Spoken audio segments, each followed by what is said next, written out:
On the morning of June 4, 1942, Lieutenant Commander Wade McCluskey was running out of fuel. He'd been flying his SBD Dauntless dive bomber over empty ocean for over an hour, searching desperately for the Japanese fleet. His squadron should have found them by now. The intelligence reports had said exactly where they'd be. But McCluskey saw nothing but blue water stretching to the horizon in every direction. If he didn't find the Japanese carriers soon, he'd have to turn back or his planes would run out of fuel and ditch in the ocean. Then McCluskey spotted something. A lone Japanese destroyer racing northeast, leaving a white wake across the blue water. That destroyer was heading somewhere. McCluskey made a decision that would change the war. He turned his squadron to follow it. 10 minutes later, McCluskey and his pilots saw them. 4 Japanese aircraft carriers steaming in formation. The most powerful striking force in the Pacific, completely unaware that American dive bombers were diving down toward them from 14,000 feet. What happened next took exactly 5 minutes. American bombs struck 3 Japanese carriers. Akagi, Kaga, Soryu. Explosions tore through their hangar decks where planes were being refueled and rearmed. Fires erupted. Within minutes, all 3 carriers were burning uncontrollably. By sunset, a 4th carrier, Hiryu, would also be destroyed. In one day, Japan lost 4 fleet carriers and over 200 experienced pilots. The battle that was supposed to give Japan total control of the Pacific instead marked the beginning of Japan's defeat. This is the story of the Battle of Midway, the most important naval battle of World War II. The 5 minutes that changed everything. The turning point of the Pacific War. To understand Midway, you need to understand where Japan stood in June 1942. 6 months earlier, on December 7, 1941, Japanese carrier aircraft had struck Pearl Harbor, destroying much of the U.S. Pacific Fleet's battleship force. In the months that followed, Japan conquered an empire. The Philippines, Malaya, Singapore, the Dutch East Indies, Burma, island after island across the Pacific. The Japanese advance seemed unstoppable. But Japan hadn't achieved its main objective at Pearl Harbor. The 3 American aircraft carriers, Enterprise, Lexington, and Yorktown, hadn't been in port that day. They'd escaped. And in the spring of 1942, they'd struck back. The Doolittle raid in April sent American bombers to attack Tokyo itself. The damage was minimal, but the psychological impact was enormous. Tokyo had been bombed. The Japanese home islands weren't safe. Something had to be done. Admiral Isoroku Yamamoto, commander of the Combined Fleet and architect of the Pearl Harbor attack, devised a plan. Lure the American carriers into a decisive battle and destroy them. Without carriers, America couldn't project power across the Pacific. Japan would have 6 months, maybe a year, to consolidate its conquests and build defenses so strong that America would be forced to negotiate peace on Japanese terms. Yamamoto chose Midway Atoll as the bait. A tiny coral atoll roughly 1,300 miles northwest of Hawaii, Midway consisted of 2 small islands, Sand Island and Eastern Island, with a total land area of just over 2 square miles. But it was strategically vital. American planes based on Midway could threaten Japanese operations across the Central Pacific. And more importantly, Midway was close enough to Pearl Harbor that the Americans would have to defend it. They'd send their carriers. And when they did, Yamamoto would destroy them. The Japanese plan was complex, perhaps too complex. Yamamoto would split his forces. A diversionary attack on the Aleutian Islands in Alaska would draw American attention north.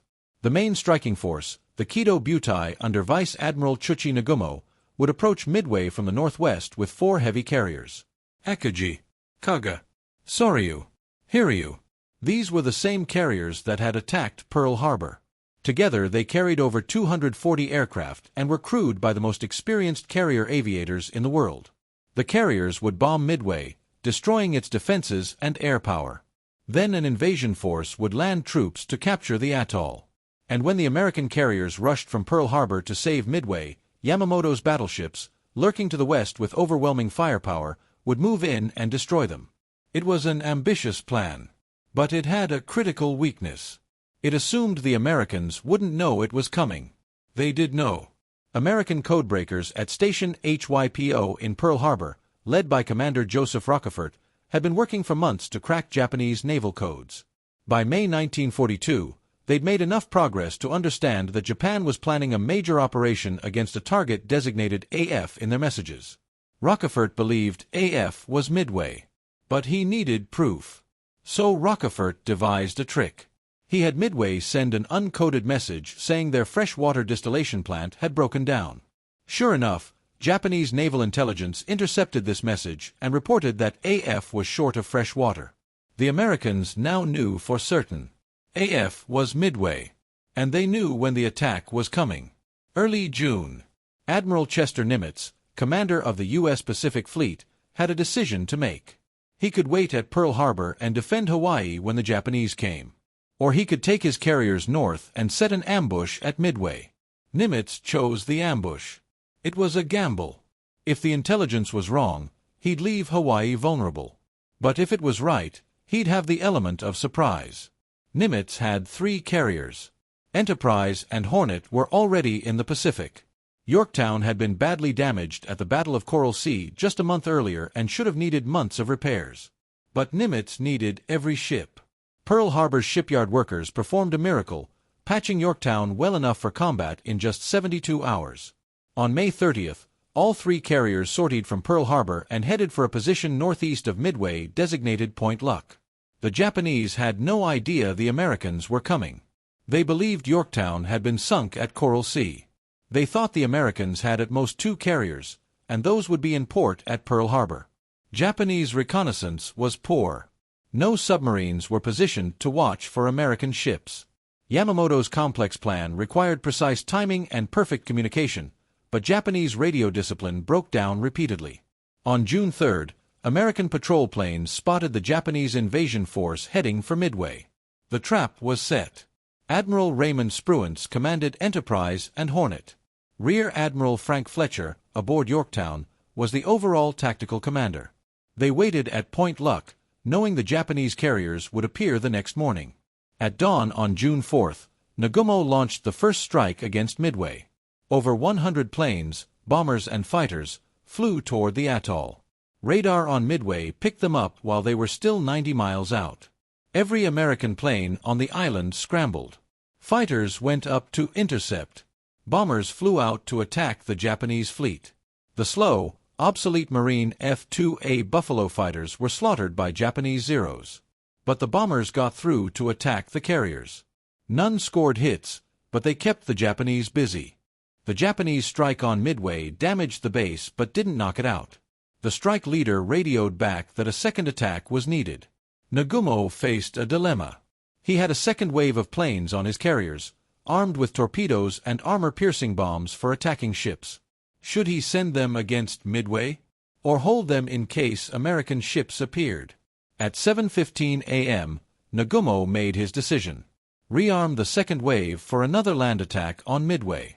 Torpedoes and armor-piercing bombs were struck below and replaced with land bombs. It was a complex, time-consuming process. Ordnance crews worked frantically on the crowded hangar decks. Then, at 7:28 a.m., catastrophe. A Japanese scout plane radioed that it had spotted American ships. Nagumo demanded details. What ships? A cruiser? A destroyer? Minutes passed. Then the scout reported. The enemy force includes what appears to be a carrier. An American carrier. Here. When it wasn't supposed to be. Nagumo ordered the rearming stopped. Switch back to torpedoes and armor-piercing bombs. But the first strike against Midway was returning, running low on fuel, needing to land immediately. Nagumo had to recover those planes before he could launch attacks against the American carrier. The carriers turned into the wind and began landing aircraft. For over an hour, Nagumo's ships were vulnerable. And American planes were coming. The first to attack were torpedo bombers. Slow, obsolete TBD devastators from all 3 American carriers. They had to fly low and straight to drop their torpedoes, making them easy targets. The Japanese Combat Air Patrol, Zero fighters circling above the fleet, dove on them. The massacre was complete. Of 41 devastators that attacked, 35 were shot down. Most launched their torpedoes but all missed. Not a single Japanese ship was hit. Torpedo Squadron 8 from Hornet was completely annihilated. Of 15 planes, Only one man survived. Ensign George Gay, whose plane was shot down but who managed to stay afloat, hiding in the water near the Japanese fleet. The torpedo attacks seemed like a complete failure. But they had one critical effect. They pulled the Japanese combat air patrol down to sea level, chasing the slow torpedo bombers. The Zeros were at low altitude, low on fuel and ammunition, when Wade McCluskey's dive bombers arrived at 14,000 feet. McCluskey had followed that lone destroyer and found the Japanese carriers. Now, at 10:22 a.m., he gave the order. Attack! 37 SBD Dauntless dive bombers from Enterprise and Yorktown pushed over into their dives. Sirens screaming. Airspeed building. Plunging toward the carriers at over 250 miles per hour. The Japanese had no warning. Their radar was poor. Their lookouts were focused on the sea-level torpedo attacks. The fighters were all at low altitude. When the dive bombers attacked, there was nothing to stop them. 3 squadrons hit 3 carriers simultaneously. In 5 minutes, the battle was decided. Akagi was hit by 1 bomb, possibly 2. The bomb penetrated the flight deck and exploded in the hangar where planes were being refueled. Aviation fuel ignited. Bombs and torpedoes that had been carelessly stacked during the hurried rearming exploded. Secondary explosions tore through the ship. Within minutes, Akagi was a floating inferno. Kaga took 4 hits. Same result. Explosions in the hangar. Uncontrollable fires. The crew fought desperately, but the damage was catastrophic. By early afternoon, Kaga's captain ordered abandon ship. The carrier sank that evening. Soryu was hit by 3 bombs. Her fate was sealed as quickly as the others. Fires raged out of control. Explosions ripped through the ship. She sank at 7:13 p.m. 3 of Japan's 4 fleet carriers destroyed in 5 minutes. The 4th, Hiryu, escaped the initial attack because she'd been sailing slightly separated from the others. But the Americans found her too. That afternoon, dive bombers from Enterprise and Yorktown attacked Hiryu. She was hit 4 times and suffered the same fate as her sisters. Fires. Explosions. By the next morning, Hiryu was abandoned and scuttled. The Americans paid a price. Yorktown, already damaged from Coral Sea, was hit by Japanese dive bombers from Hiryu before that carrier was destroyed. Then Japanese submarines found the crippled Yorktown and torpedoed her. On June 7th, Yorktown sank. But America had won. 4 Japanese carriers destroyed in exchange for 1 American carrier. The mathematics were brutal and clear. Japan had lost. The Japanese fleet retreated. Yamamoto considered continuing the operation, using his battleships to bombard Midway and force a surface engagement. But without air cover from carriers, his battleships would be vulnerable to American land-based and carrier aircraft. On June 5th, Yamamoto ordered a full retreat. Operation MI, the Midway operation, had failed completely. The losses were staggering for Japan. 4 fleet carriers. Akagi, Kaga, Soryu, Hiryu. These weren't just ships. They represented the core of Japan's carrier striking power. Over 3,000 sailors and airmen died. More than 200 aircraft were lost. But worse than the material losses were the human ones. Japan lost over 100 of its most experienced carrier pilots. These were irreplaceable. Japan's pilot training program was small and couldn't produce replacements quickly. The loss of veteran aircrew at Midway crippled Japanese naval aviation for the rest of the war. America lost about 360 men and 150 aircraft. 1 carrier, Yorktown. 1 destroyer, Hammond, torpedoed while assisting Yorktown. The losses hurt, but America could replace them. American shipyards were already building new Essex-class carriers. American pilot training schools were producing thousands of aviators. Japan couldn't match this production. From Midway forward, the balance of carrier power in the Pacific shifted inexorably toward America. The strategic implications were enormous. Before Midway, Japan was on the offensive, expanding its empire, threatening Australia, Hawaii, and beyond. After Midway, Japan was on the defensive. The initiative passed to the Americans. In August 1942, just 2 months after Midway, American Marines landed on Guadalcanal. The island-hopping campaign that would eventually carry American forces across the Pacific to Japan itself had begun. Midway also had a massive psychological impact. Japanese morale suffered. The myth of invincibility was shattered. The idea that Japan's warrior spirit and superior training would always triumph over American material superiority died at Midway. American morale soared. After months of defeats and retreats, America had won a clear, decisive victory. The Japanese could be beaten. The war could be won. The Battle of Midway demonstrated the importance of intelligence. American codebreakers had provided Nimitz with information that allowed him to position his forces perfectly. Without that intelligence, the battle might have gone very differently. Japanese intelligence, by contrast, was poor. They didn't know Yorktown was repaired. They didn't know American carriers were at Point Luck. They underestimated American capabilities repeatedly. The battle also showed the importance of luck and timing. If Wade McCluskey hadn't spotted that destroyer and followed it, his dive bombers might never have found the Japanese fleet. If the torpedo bomber attacks hadn't pulled Japanese fighters down to sea level just before the dive bombers arrived, the attack might have been intercepted. If Japanese scout planes had found the American carriers earlier, Nagumo might have armed his second wave with anti-ship weapons and launched them before the Americans attacked. Individual decisions mattered enormously. Nimitz's decision to trust his intelligence and send his carriers to Point Luck. Fletcher and Spruance's decision on when to launch their aircraft. McCluskey's decision to follow that destroyer. Nagumo's fatal decision to rearm his second wave for a land attack instead of keeping them ready for anti-ship operations. Each of these decisions, made in moments of uncertainty, shaped the outcome. The battle produced countless stories of heroism and sacrifice. Torpedo Squadron 8's suicidal attack that resulted in 29 men killed but helped set up the dive bomber success. George Gay, the sole survivor, floating in the water watching the entire battle unfold around him. The dive bomber pilots who pressed their attacks despite intense anti-aircraft fire. The damage control parties on Yorktown who kept their ship afloat for days after she should have sunk. There's also the story of the Japanese carrier crews who fought to the end. On Akagi, Captain Taijiro Aoki refused to abandon ship and went down with his carrier. On Hiryu, Admiral Taman Yamaguchi, commander of Carrier Division 2, chose to stay aboard and die with his ship rather than be rescued. These men fought with skill and courage. They lost not because they were inferior but because they were outnumbered, surprised, and caught at the worst possible moment. After the war, historians debated whether Midway or Guadalcanal was the true turning point of the Pacific War. Guadalcanal was a longer, bloodier campaign that demonstrated America's ability to sustain offensive operations. But Midway came first.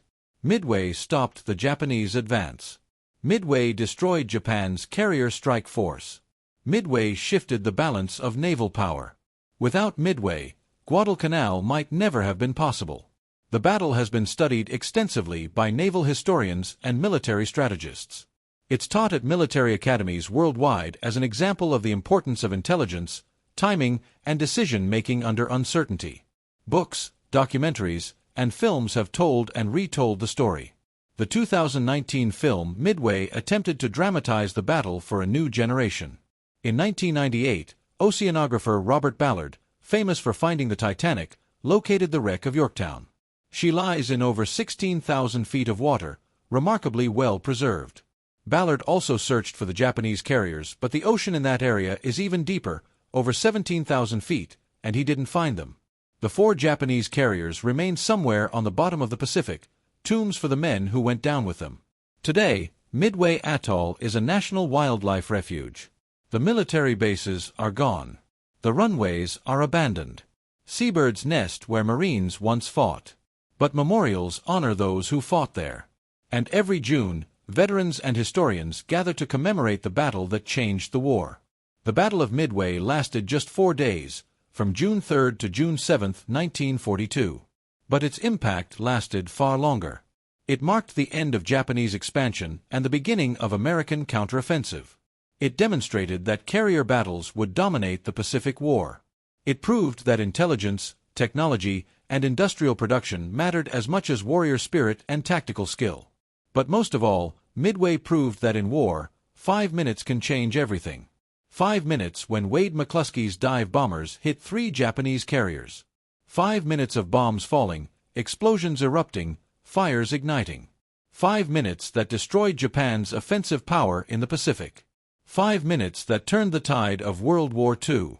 The battle that was supposed to give Japan total control of the Pacific instead marked the beginning of its defeat. Admiral Yamamoto had wanted a decisive battle. He got one, but not the outcome he'd hoped for. Midway was decisive, just not in Japan's favor. From that point forward, Japan fought a defensive war. America advanced island by island across the Pacific. Guadalcanal, Tarawa, Saipan, Iwo Jima, Okinawa, each bringing American forces closer to Japan. The war would last 3 more years and cost hundreds of thousands more lives. But the outcome was decided at Midway. In 5 minutes on the morning of June 4, 1942, American dive bombers destroyed Japan's chance to win the Pacific War. The rest was just fighting to confirm what those 5 minutes had decided. America would win. Japan would lose. And it all traced back to Midway, the most important 5 minutes of the Pacific War.